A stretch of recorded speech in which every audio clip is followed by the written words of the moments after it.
रोग स्थिति शरीर में किस प्रकार की है, उसके बारे में किस प्रकार जाना जाता है, इस ज्योतिष के शुरू होते ही उन अध्यायों पर चर्चा की जाती है।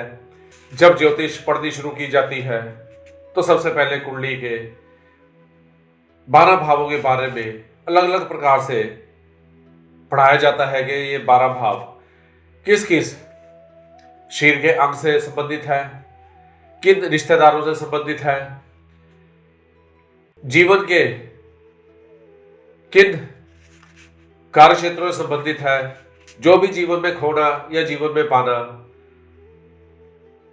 उसका संबंध किन भावों से किस प्रकार होता है, पत्नी किस भाव से संबंधित है, संतान किस भाव से संबंधित है, कारोबार किस भाव से संबंधित है, और भी सारे जीवन के जितने भी क्षेत्र हैं उनके बारे में चर्चा की जाती है। इसके साथ साथ एक आवश्यक जो पहलू है जीवन का, उसके बारे में चर्चा अवश्य रूप से की जाती है। लगभग आज के दौर में कोई भी व्यक्ति किसी भी ज्योतिर्विद के पास जाता है तो उसका प्रश्न लगभग ये होता है अपनी सेहत को लेकर कि उसकी सेहत किस प्रकार की रहेगी, क्या कोई गंभीर रोग होने की समस्या तो नहीं है।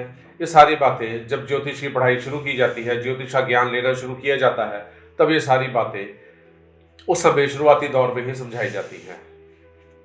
पिछली वीडियो में भी चर्चा की गई थी कि किस प्रकार उन भावों के बारे में चर्चा की जाती है जो कि शरीर के रोगों से संबंधित होते हैं, किस प्रकार से षष्ठ, अष्टम और द्वादश भाव आपस में एक दूसरे से संबंधित है, उसके बारे में भी चर्चा की गई थी। यदि शरीर में रोग की स्थिति देखनी हो, शरीर की सेहत संबंधित स्थिति के बारे में ज्ञात करना हो, तो उस समय किन भावों के बारे में विचार करना आवश्यक हो जाता है, सारी बातों के बारे में चर्चा की गई थी। मैंने पिछली वीडियोस में भी अपना एक बात कही थी कि आज बीमारियां मोल ली जा रही हैं, पैसे देकर बीमारी को लिया जा रहा है, हर चीज धन खर्च करके ली जा रही है, उसके साथ साथ बीमारी भी धन को खर्च करके ली जा रही है। पिछली वीडियोस में चर्चा लगभग जो हमारे दैनिक आहार से, खाने पीने की आदतें, बर्तन का सही चुनाव इत्यादि के बारे में चर्चा हो चुकी है। आज की वीडियो में बात करेंगे जो मसाले हमारी रसोइयों से गायब होते जा रहे हैं, वो मसाले जो आयुर्वेदिक दवाओं के रूप में रसोइयों में मौजूद हैं, धीरे धीरे वो मसाले रसोइयों से गायब होते जा रहे हैं। हमारी रसोई घर में मसाले आज देखने को भी नहीं मिलते। नई पीढ़ी जो आने वाली आगे पीढ़ी है वो तो ऐसे मसालों का नाम भी नहीं सुन पाएगी जो मसाले रसोई घर में हमारे अवश्य ही उपलब्ध होने चाहिए। छोटे छोटे उपाय जिससे जीवन बदल जाए, जीवन आनंदमय हो जाए, श्रृंखला में चंडीगढ़ से मैं परमिंदर सुनते रहे। आप सबका स्वागत करता हूँ यूट्यूब चैनल परमिंदर एस्ट्रो ज्ञान पर। आप सबको नमस्कार करता हूँ, आपके सुखी और सुखमय जीवन की कामना करते हुए आज की वीडियो को जारी रखने की आपसे इजाजत चाहता हूँ। बात मसालों की करेंगे। छोटे छोटे बच्चों में वो रोग देखने को मिल रहे हैं, आज से 30, 35, 40 वर्ष पहले उन रोगों के बारे का नाम भी नहीं सुना था। वो रोग काफी उम्र भोगने के पश्चात, जीवन के कई दौर देखने के पश्चात किसी व्यक्ति को वो रोग हुआ करता था। आज छोटे छोटे बच्चों में थायराइड की बीमारी आम सुनने को मिल रही है। 15-20 साल का बच्चा भी नहीं हुआ, पूछा जाए भाई इतना मोटा क्यों हो रहा है, शरीर का ध्यान रखो, कहता ही मुझे थायराइड का रोग हुआ है, ठीक नहीं हो रहा। इसी प्रकार पेट संबंधित समस्या हर व्यक्ति को है, हर व्यक्ति पेट की बीमारियों से ग्रस्त है, कोई ना कोई पेट से संबंधित रोग हर व्यक्ति को लगे हुए हैं। पिछली वीडियो में हमने बात की थी कि पानी हमें कौन सा पीना चाहिए, और वो पानी जो हम पिएंगे प्राकृतिक रूप से उपलब्ध पानी का यदि सेवन किया जाएगा तो शरीर को स्वस्थ रखने में किस प्रकार मदद मिलेगी। आज उससे संबंधित एक बात, उसके बाद बात करेंगे मसालों के बारे में कि मसाले जो आयुर्वेदिक दवाई के रूप में मौजूद हैं उनके उपयोग से हमें क्या लाभ मिल सकते हैं। पुराने बुजुर्ग जब भी किसी घर में पानी पीने के लिए जाया जाता था, यदि कोई व्यक्ति खड़े खड़े पानी पीने लगता था, उसको पुराने बुजुर्ग सियाने जो भी हमारे घरों में मौजूद थे, हमारे दादा नाना इत्यादि कहा करते थे कि पानी बैठ कर पियो, 2 मिनट बैठ जा, पानी आराम से पियो। उस बात का महत्व हमें उस समय समझ नहीं आया, परंतु आज वो बात समझ में आ रही है कि खड़े खड़े पानी पीने से घुटने खत्म हो जाया करते हैं, घुटनों के रोग होने शुरू हो जाते हैं, क्योंकि घुटनों में कुदरती रूप में, प्राकृतिक रूप से चिकनाई मौजूद है जो घुटनों को सही कार्य करने में सहायता प्रदान करती है। परंतु खड़े खड़े पानी पीने से वो पानी सीधा घुटनों पर मार करता है, घुटनों में पहुंचता है और धीरे धीरे उस चिकनाई को अपने साथ साथ ही नीचे की ओर खींचना शुरू कर देता है। घुटनों की चिकनाई खत्म होने लगती है और घुटने आवाज करने लग जाते हैं, दर्द करने लगते हैं।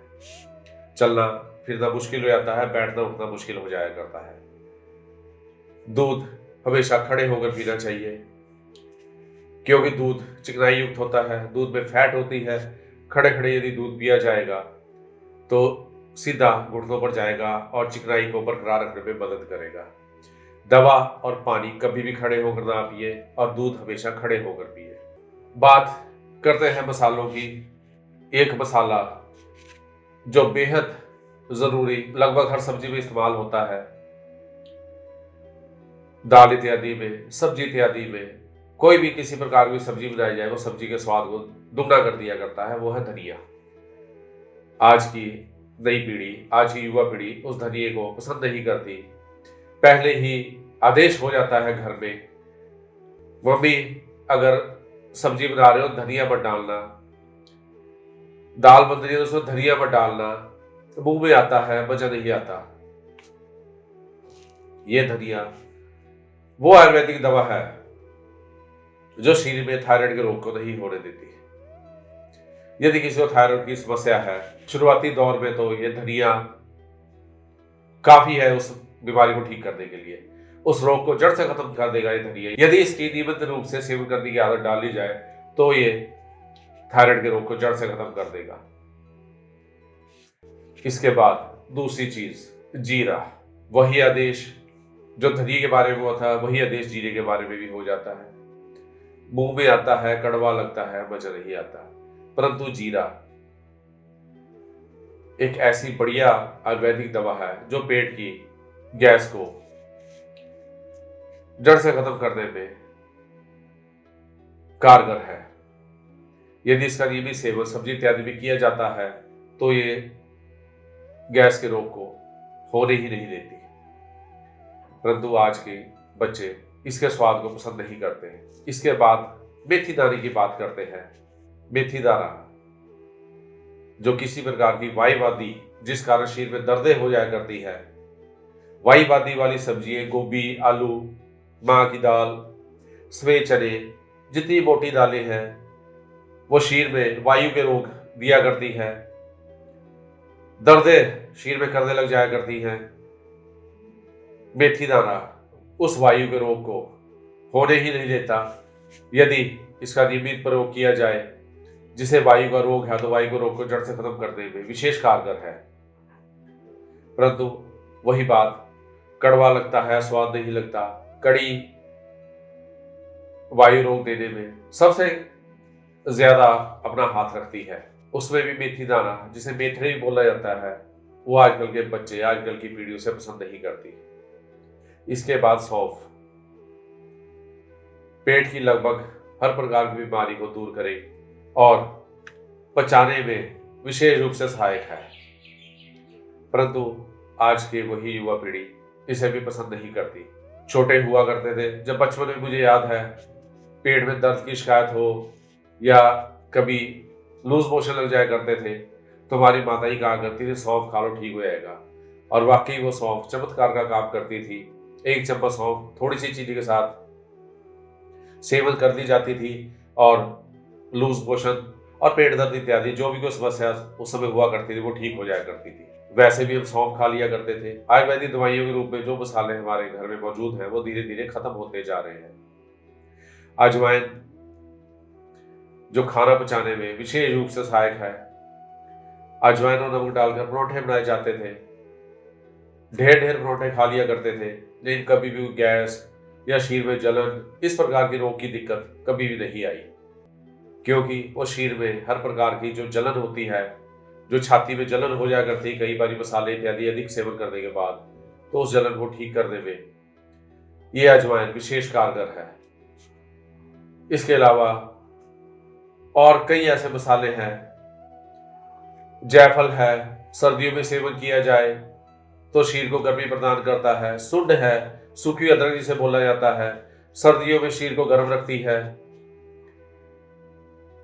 दालचीनी है, जिसे दमा का रोग है, नियमित सेवन करने से, उसके नियमित काढ़ा पीने से दमे के रोगी को भी उससे विशेष आराम मिलता है। इस प्रकार कई और मसाले हैं जो रसोई घरों से धीरे धीरे गायब होते जा रहे हैं। हरी इलायची है, मोटी इलायची है, दालचीनी, इलायची, तुलसी के पत्ते डालकर काढ़ा पी लिया जाए तो खांसी को ठीक करने में विशेष कारगर है। परंतु धीरे धीरे ये मसाले गायब होने से ये बीमारियां शरीर पर हावी होती जा रही है। छोटे छोटे रोग हैं जो शरीर से जाने का नाम ही नहीं लेते। इन रोगों को हावी ना होने दिया जाए, इन रोगों को शरीर में प्रवेश ही ना करने दिया जाए। इसके लिए बेहतर है जो रसोई घर में पारंपरिक मसाले हैं उनके सेवन पर बल दिया जाए। उनके उपयोग को दैनिक आहार में शामिल करने से किसी प्रकार की ऐसी बीमारी, जो छोटी छोटी बीमारियां हैं, ये 4-5 मसाले जो मैंने आपको बताए, अजवाइन, मेथी दाना, जीरा, सौंफ, ये पेट को ठीक रखने में विशेष कारगर है। कहा जाता है कि पेट बीमारियों का बाप होता है और नाक बीमारियों की मां होती है। लगभग 80% बीमारियां पेट से ही शुरू होती है। पेट के विकारों से ही बीमारियां शुरू होती है और बाकी 20% बीमारियां, 30% बीमारियां नाक से चलती हैं। ये जो 80% बीमारियां हैं, 70 से 80% बीमारियां ये पेट से हुआ करती हैं और पेट को ठीक रखने में ये मसाले विशेष रूप से कारगर हैं। इनके सेवन पर बल दिया जाए। मेरे इस चैनल को सब्सक्राइब करें, वीडियो को लाइक और शेयर करें। इन्हें अपने दोस्तों में, अपने सगे संबंधी में, अपने जान पहचान वालों में, व्हाट्सएप ग्रुप्स में, फेसबुक पर, इंस्टाग्राम पर, अपने सोशल मीडिया जो भी आप लोग इस्तेमाल करते हैं उन पर अधिक से अधिक शेयर करें। छोटे छोटे उपाय जिससे जीवन बदल जाए, जीवन आनंदमय श्रृंखला में चंडीगढ़ से मैं परविंदर सिंह तिरहन आने वाली वीडियो में कुछ और ऐसी बेहद रोचक, ज्ञानवर्धक और महत्वपूर्ण जानकारी लेकर आपकी सेवा में हाजिर होगा। आने वाली वीडियो तक के लिए आप सबको मेरा प्यार भरा नमस्कार।